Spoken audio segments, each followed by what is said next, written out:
ಮಫ್ತಿ ಸಿನಿಮಾದಿಂದ ಮೈಲಿಗಲ್ಲು ಸೆಟ್ ಮಾಡಿದ್ದ ಭೈರತಿ ರಣಗಲ್ಲು ಬಾಕ್ಸ್ ಆಫೀಸ್ನಲ್ಲಿ ಮಾಡುತ್ತಾ ಮಿರಾಕಲ್ಲು ಅನ್ನೋದು ನೋಡೋಣ ನಾವು ಇವತ್ತಿನ ನಮ್ಮ ರಿವ್ಯೂ ಅಲ್ಲಿ. ಹೆಲೋ, ವೆಲ್ಕಮ್ ಟು ಜಂತಿ ಟಾಪಿಕ್.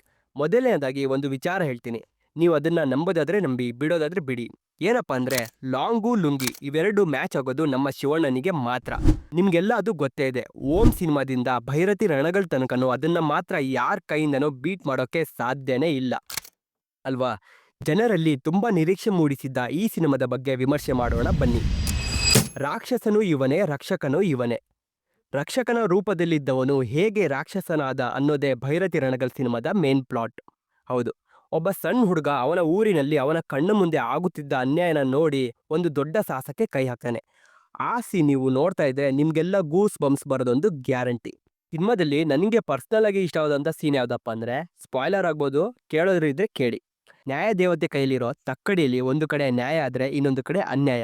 ಅದನ್ನ ತೂಕ ಮಾಡಿ ಸರಿಯಾಗಿ ಆ ನ್ಯಾಯನ ಕೊಡ್ಸಕ್ಕೆ ಆಗದೆ ಇರುವಾಗ ಅಲ್ಲಿ ಕಟ್ಟಾದ್ರೆ ಭೈರತಿ ರಣಗಲ್ಲು ಒಂದು ದೊಡ್ಡ ತಕ್ಕಡಿಯಲ್ಲಿ ಒಂದು ಕಡೆ ಮನುಷ್ಯರನ್ನು ಕೂರಿಸಿ ಇನ್ನೊಂದು ಕಡೆ ದುಡ್ಡನ್ನಿಟ್ಟು ತನಗೆ ಅನ್ಯಾಯನ ಆಗದಿರೋ ಥರ ನೋಡ್ತಾನೆ. ಈ ಸೀನ್ ಅಂತೂ ನನಗೆ ತುಂಬ ಇಷ್ಟ ಆಯಿತು. ಯಾಕಪ್ಪ ಅಂದರೆ ಅದರಲ್ಲಿ ಯೂಸ್ ಮಾಡಿರೋಂಥ ಮೆಟಾಫರು ಅದು ನನಗೆ ತುಂಬ ಪರ್ಸ್ನಲ್ ಆಗಿ ಇಷ್ಟ ಆಯಿತು. ಆ ಸಿನಿಮಾದಲ್ಲಿ ನೀವು ಆ ಸೀನ್ನ ನೋಡಿದ್ರೆ ನಿಮಗೆ ಗೊತ್ತಾಗುತ್ತೆ ಯಾಕೆ ನಾನು ಇದನ್ನ ಹೈಲೈಟ್ ಆಗಿ ಹೇಳ್ತಾ ಇದ್ದೀನಿ ಅಂತ. ಈ ರೀತಿಯಾದ ಸೀನ್ಗಳು ಸಿನಿಮಾದಲ್ಲಿ ತುಂಬಿ ಕಾಣುತ್ತೆ. ಇದು ನರ್ತನ್ ಅವರ 2ನೇ ಸಿನಿಮಾ ಆದ್ರೂ ಅವರಲ್ಲಿ ಸಿಕ್ಕಾಪಟ್ಟೆ ಮೆಚುರಿಟಿ ಕಾಣುತ್ತೆ. ಅವರ ನರೇಷನ್ ಸ್ಟೈಲು ನೀವು ಮಫ್ತಿಯಲ್ಲಿ ನೋಡಿದ್ದೀರಾ. ಈ ಸಿನಿಮಾದಲ್ಲೂ ನಿಮಗೆ ಸಿನಿಮಾ ಎಲ್ಲೂ ಡೌನ್ ಫೀಲ್ ಅಂತೂ ಮಾಡ್ತಿಲ್ಲ. ಶಿವಣ್ಣ ಅವರ ಪರ್ಫಾರ್ಮೆನ್ಸ್ ನೋಡ್ತಾ ಇದ್ರೆ ಅವರು ಸ್ಕ್ರೀನಲ್ಲಿ ಬರೋಂಥ ಪ್ರತಿ ಒಂದು ಸೀನ್ಗಳು ಫ್ಯಾನ್ಸ್ಗೆ ಹಬ್ಬದ ಊಟ ಇದ್ದಂಗೆ. ಹೌದು, ಆ ಕಣ್ಣು, ಆ ಇಂಟೆನ್ಸು ನಿಮಗೆ ಸೀಟಿಂದ ಎದ್ದು ಹಾರೋ ಹಾಗೆ ಮಾಡುತ್ತೆ. ಸಿನಿಮಾ ನೋಡುವಾಗ ಥಿಯೇಟರ್ ಚೇರ್ ಮುರಿದು ಹೋದರೆ ನಾನು ರೆಸ್ಪಾನ್ಸಿಬಿಲಿಟಿ ಅಲ್ಲ. ಇದರ ಬೇರೆ ಕ್ಯಾರೆಕ್ಟರ್ಸ್ ಬಗ್ಗೆ ಹೇಳಬೇಕು ಅಂದರೆ, ಗೋಪಾಲ್ ಕೃಷ್ಣ ದೇಶಪಾಂಡೆ ಅವರ ಕ್ಯಾರೆಕ್ಟರ್ ಆರ್ಕ್ ಕೂಡ ತುಂಬ ಚೆನ್ನಾಗಿದೆ. ಜಾಸ್ತಿ ಹೇಳಕ್ಕೆ ಹೋಗಲ್ಲ, ಹೇಳಿದರೆ ಸಿನಿಮಾ ನೋಡೋ ಮಜಾನೇ ಹೋಗುತ್ತೆ. ನೀವು ಅದನ್ನು ಸಿನಿಮಾ ನೋಡಿದ್ರೇ ನಿಮ್ಗೆ ಗೊತ್ತಾಗುತ್ತೆ. ಹಾಗೆ ರುಕ್ಮಿಣಿ ವಸಂತ್ ಅವರ ಕ್ಯಾರೆಕ್ಟರ್ ಯಾಕೆ ಬೇಕಿತ್ತು ಅಂತ ಎಲ್ಲರಿಗೂ ಕ್ವಶನ್ ಇತ್ತು, ನನಗೂ ಇತ್ತು. ಆದರೆ ನರ್ತನ್ ಅವರು ಅದನ್ನ ತುಂಬ ಚೆನ್ನಾಗಿ ಆ ಕ್ಯಾರೆಕ್ಟರ್ನ ಲಾಸ್ಟ್ಗೆ ಜಸ್ಟಿಫೈ ಮಾಡಿದ್ದಾರೆ.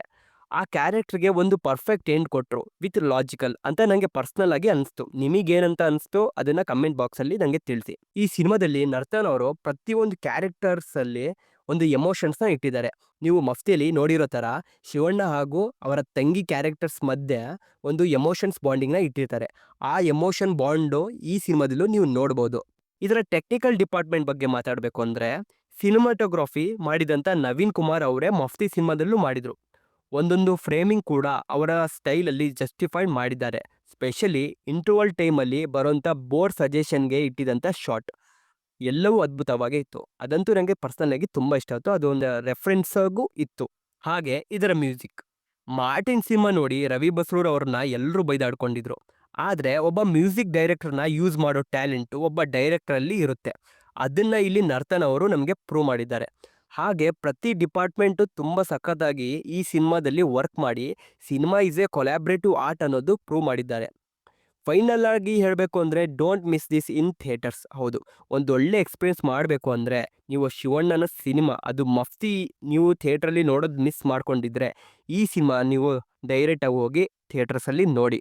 ಶಿವಣ್ಣನ ಆ ಥರ ನೋಡೋದು ನಮಗೆಲ್ಲ ಹೆಮ್ಮೆನೇ ಅನಿಸುತ್ತೆ, ಅದು ಬಿಗ್ ಸ್ಕ್ರೀನ್ಸಲ್ಲಿ. ನೀವು ನನ್ನ ಚಾನಲ್ನ ಸಬ್ಸ್ಕ್ರೈಬ್ ಮಾಡ್ತಾ ಇಲ್ಲ ಅಂದರೆ ಕಮೆಂಟ್ ಬಾಕ್ಸಲ್ಲಿ ನನಗೆ ನಿಮ್ಮ ಒಪಿನಿಯನ್ನ ತಿಳಿಸಿ.